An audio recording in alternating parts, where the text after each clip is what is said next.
Hello, my name is Michalak. I'm a dietitian and food lover. In this episode, I will talk about natural coffee additives that will enhance the health-promoting properties of coffee and at the same time enhance the taste and aroma.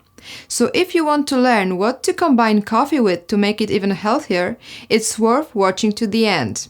Before that, I would just have a request. If any of you would like to add your contribution to making our community on this channel grow stronger, just click the subscribe button that is below the video and then the bell that will appear next to it. If you find my videos helpful, I think it's worth it because thanks to your subscription, you won't miss other valuable videos. Thank you in advance and let's start with the topic. To begin with, let me shortly tell you about the benefits of regularly drinking good quality coffee. First of all, coffee consumed in moderation, that is 1 to 3 times a day, has a beneficial effect on the cardiovascular system, protecting us from the development of heart failure and strokes.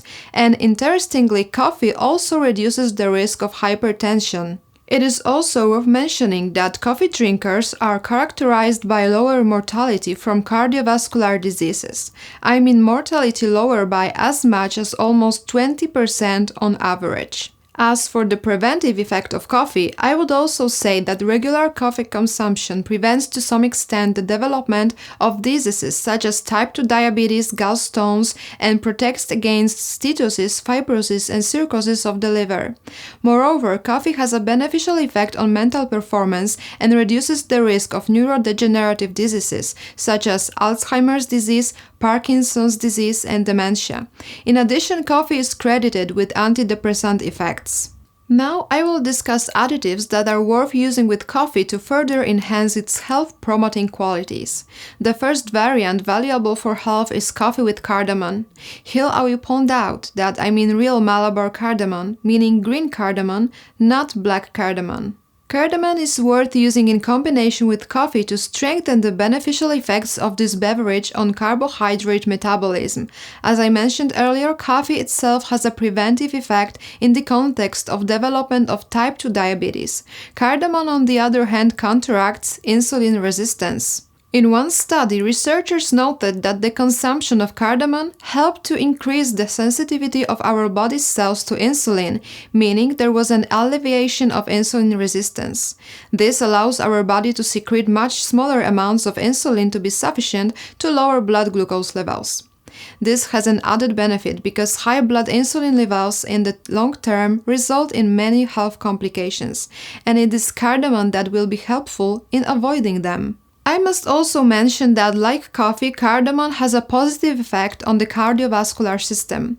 And this is mainly because this spice has a unique ability to reduce the concentration of triglycerides in the blood.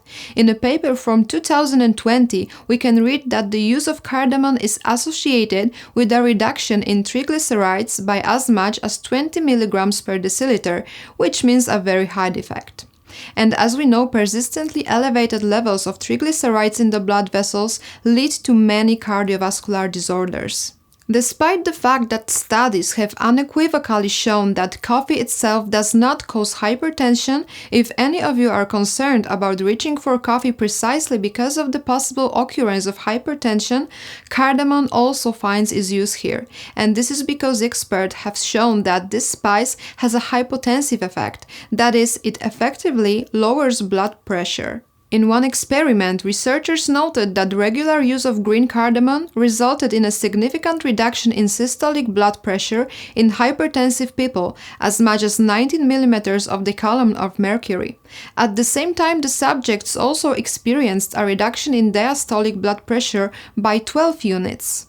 I will also mention that cardamom highlights the health effects of coffee in the context of our liver. Namely, the compounds present in cardamom reduce inflammation in people struggling with non-alcoholic fatty liver disease. What's more, they cause a beneficial reduction in liver enzyme levels, specifically alanine aminotransferase.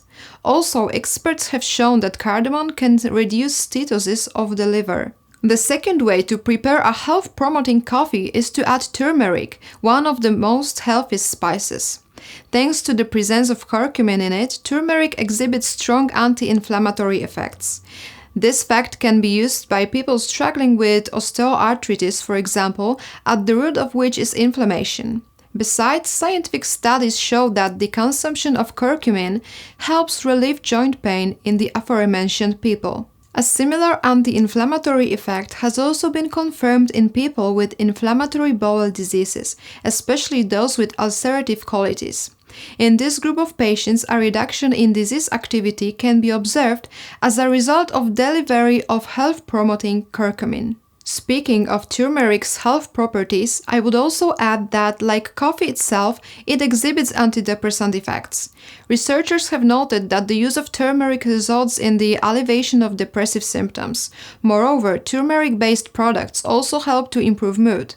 In view of this, it can be seen that coffee and turmeric are an ideal combination to improve our mental health. Also, don't forget that, like cardamom, the curcumin found in turmeric benefits the liver. By this I mean that it reduces its fibrosis in patients with non-alcoholic steatohepatitis, as well as causes a reduction in liver enzymes and also promotes a reduction in blood bilirubin levels, an important parameter used to assess normal liver function. As for the preparation of coffee with turmeric, all you need to do is heat 1 teaspoon of ground turmeric along with half a glass of plant-based drink or milk, and then add the brewed coffee to these ingredients. Here I will point out that heating turmeric increases the bioavailability of the curcumin present in it by about 10 times.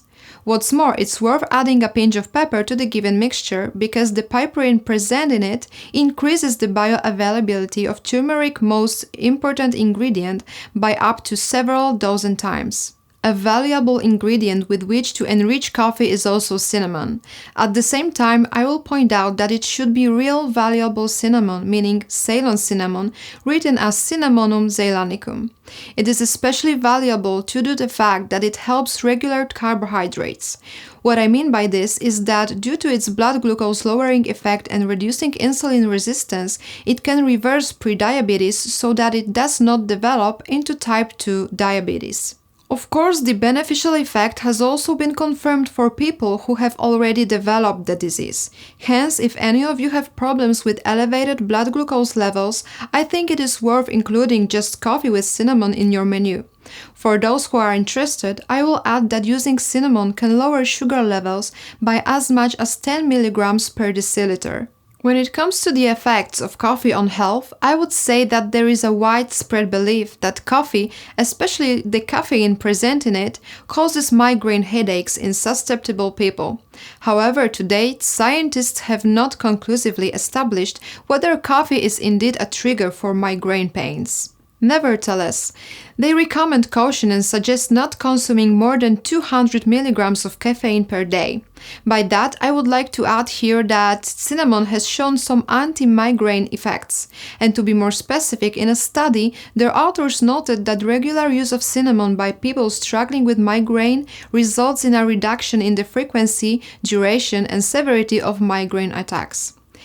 Hence, if even coffee may contribute to migraine attacks to some extent, its use in combination with cinnamon seems to reduce such risks. By the way, I will also say that cinnamon, like the turmeric I just discussed, has anti-inflammatory properties, and scientists have confirmed that using cinnamon helps reduce inflammation in people with rheumatoid arthritis and, what's more, ease the course of the disease. The method of preparing such coffee is almost identical to that of coffee with turmeric, except that here we use half a teaspoon of cinnamon per serving of the drink.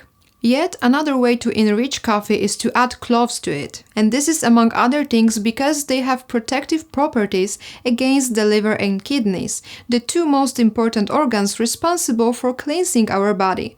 As for the liver, here I can say that cloves reduce liver damage, including alleviating necrotic changes in this organ caused by toxic substances. What's more, eugenol, present in cloves, intensifies the detoxifying properties of the liver and assists its work in breaking down compounds unknown or foreign to our body. In the case of the kidneys, on the other hand, in experiments conducted on rats, scientists noted that cloves protected the kidneys to some extent from pathological changes caused by diabetes. Because you should know that untreated and poorly controlled diabetes causes kidney damage called diabetic nephropathy. And as I mentioned, cloves help to resist this destructive process. In addition to its positive effects on the liver and kidneys, it is also worth mentioning that cloves support the health of the stomach. Due to their antioxidant properties, they cause a reduction in inflammatory cell infiltration and protect gastric epithelial cells from alcohol-induced damage. In addition, researchers have noted that the use of cloves also helps reduce the number and surface area of ulcers, hence the spice can be considered to have some anti-ulcer properties. And when it comes to the anti-inflammatory activity, cloves are no less effective in this regard compared to the previously mentioned spices. I read through 2 studies that prove that cloves reduce inflammation and alleviate the symptoms accompanying gout, such as periarticular erythema and swelling around the extremities. We prepare coffee with cloves in a similar way to the previous variants of coffee. For 1 serving of coffee, we use 1 or 2 ground cloves. A health-promoting and interesting for the taste buds solution is also the combination of coffee and cocoa. Of course, here I mean real cocoa, not for example instant cocoa drink, which has little in common with cocoa. The mentioned combination is extremely valuable for our brain. As I said in the introduction, coffee prevents the development of neurodegenerative diseases and supports mental performance. There is a similar effect with cocoa. Researchers have confirmed that cocoa increases the plasticity of our brain. In simple words, cocoa makes new connections between nerve cells, which improves their functioning, resulting in more efficient brain function, including better memory. In addition, experts have noted that the compounds present in cocoa, specifically flavonols, improve blood flow through the brain's gray matter and thus may prevent dementia. That is, it can be suggested that coffee in combination with cocoa shows even better effects on our brain than when consumed alone. In addition to these properties, cocoa added to coffee supports its beneficial effects on the cardiovascular system. This is because the consumption of dark chocolate, or to be more precise, the cocoa present in it, is associated with a lower risk of ischemic heart disease by 10% and myocardial infarction by 13%. What's more, people who consume cocoa have a lower risk of strokes by up to 16%.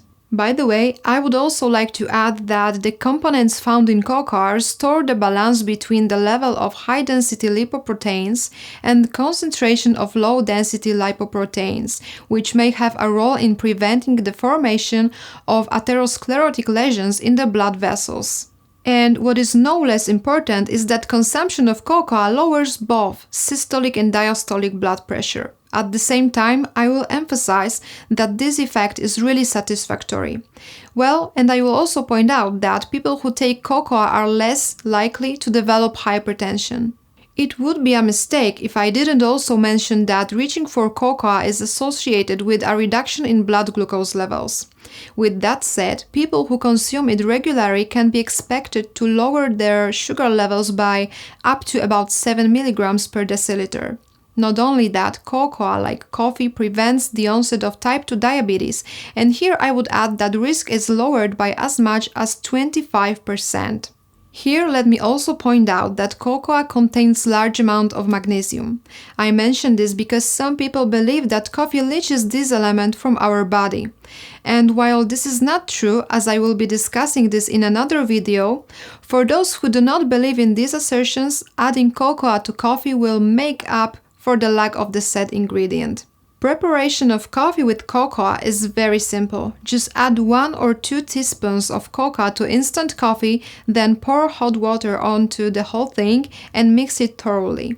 On the other hand, in the case of coffee from an espresso machine, 1 or 2 teaspoons of cocoa dissolve in 2 tablespoons of water or your favorite milk and then add it to the coffee. I think a rather original solution is coffee with peanut butter, or to use the correct nomenclature, with peanut paste, since the word butter is reserved for dairy products. Nuts show similar effects to cocoa on many levels. If one is not fond of cocoa, it is worth trying the idea of combining coffee with nuts. First of all, it is worth mentioning that the compounds present in nuts increase the elasticity of blood vessels, and consumption of these is associated with a lower risk of developing ischemic heart disease by as much as 34% and strokes by 10%. In addition, people who regularly consume nuts are less likely to die from coronary heart disease and stroke. In addition, nuts support brain function, including improving memory, concentration, and learning ability. In turn, due to the vitamin E present, called the vitamin of youth, which is especially true for hazelnuts and almonds, these products slow down the aging of our bodies. In addition, they prevent liver steatosis and reduce the risk of developing certain cancers, mainly colon, pancreatic, breasts, and endometrial cancers. To prepare such coffee, we combine half a cup of your favorite plant-based milk or cow milk if you prefer, with 2 or 3 tablespoons of peanut butter. Heat the whole thing, stirring thoroughly until it reaches a smooth consistency. You can additionally help yourself with a blender. In the meantime, we brew coffee. Then we combine the coffee with the milk-peanut mixture. Of course, nothing prevents you from adding spices to this combination. In my opinion, cinnamon will work very well here. Even less common coffee variant is to make this drink with the addition of egg yolk, nutmeg, and coconut milk. I don't think I need to introduce you to the health benefits of egg yolk, but I will just point out that, among other things, it is an excellent dietary source of choline which prevents liver steatosis and fibrosis, reduces the risk of developing dementia and Alzheimer's disease, improves mental performance, and lowers homocysteine levels in the blood, thereby protecting blood vessels from damage. To make the said coffee, you need to heat about 100 ml of coconut milk along with a pinch of nutmeg. At the same time, a little cinnamon and a stick of vanilla will also work out as an addition. In the meantime, thoroughly beat the egg yolk. With this, I use erythritol instead of sugar for grinding. When the coconut milk cools, then add the beaten egg yolk to it. Then we heat the whole thing and add it to the brewed coffee in the amount of about 150 milliliters. I also recommend trying matcha green tea coffee. To prepare it, dissolve half or 1 teaspoon of matcha tea in 100 milliliters of heated coconut cream or coconut milk. Separately brew the coffee and then combine all the ingredients together. To add sweetness to our drink, you can also add a little erythritol, stevia, or xylol. I hope that you found the material I presented interesting and that maybe for some people it will become an inspiration to look for new, tasty and healthy solutions when it comes to making health-promoting coffee. And if you are interested in the topic of coffee itself, let me know in the comments section. That is all for today's video. Thank you very much for your attention and see you next time.